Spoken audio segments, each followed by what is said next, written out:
ரொம்ப சோகமா இருந்தாங்க. என்ன அப்படின்னு கேட்டதுக்கு, அவங்க அப்பா கோவப்பட்டு என்கிட்ட வந்து கோவமா பேசுறாரு. அவரு வந்துட்டு நார்மல் ஆனதுக்கப்புறம் என்கிட்ட சந்தோஷமா பேசுறாரு. இது எப்படி எடுத்துக்குதுன்னே தெரியல அப்படின்னு வந்து சொல்றாங்க மயிலு. உடனே மீனா வந்துட்டு, எங்க வீட்டுக்காரரும் அப்படிதான். இதெல்லாம் நம்ம வழிக்கு ஒரு நாள் கொண்டு வந்துடலாம் அப்படின்னு சொல்லிட்டு மீனா வந்து சமாதானப்படுத்துறாங்க. கிச்சன்ல வந்துட்டு அவங்க மாமியார் வந்ததுக்கப்புறம் 3 மருமகளும் சேர்ந்து வந்துட்டு, நீங்க டியூஷன் மேட்டர வந்துட்டு இன்னைக்கே பேசியே ஆகணும் அப்படின்னு சொல்லிட்டு அவங்கள வந்துட்டு கிளப்பி விட்டு காதுல ஹெட்ஃபோன்லாம் வச்சு அமுச்சு விட்டுறாங்க. நான் சொல்ற மாதிரியே பேசுங்க அப்படின்னு சொல்லிட்டு மீனா வந்து ஃபோன்ல பேசுறாங்க. இவங்களும் அந்த காதுல மாட்டிக்கிட்டு செம காமெடி பண்றாங்க. ஸோ இன்னைக்கான எபிசோட் வந்து காமெடியா போச்சு. அவங்க தம்பியுமே வந்துட்டு, "என்னக்கா வச்சுக்க காதுல ஹெட்ஃபோனா? எதுக்குக்கா வச்சுக்கிறீங்க?" கேட்டதுக்கு, "என் காது கொய்யின்னு இருந்தது. அதனால தான்டா வச்சிருக்கேன்" அப்படின்னு சொல்லிட்டு செம்ம ஃபன்னா போகுது.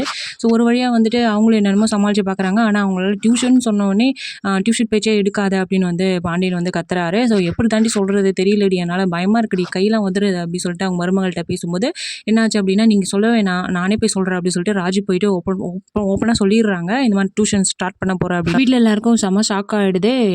என்னடா அப்படி ஓப்பனாவே சொல்லிட்டாங்க. பாண்டியன் என்ன முடிவு எடுக்க போறாரு அப்படின்றது தெரியல. நெக்ஸ்ட் வீக் தான் தெரியும். ஸோ என்ன பண்ண போறாருன்னு பார்க்கலாம்.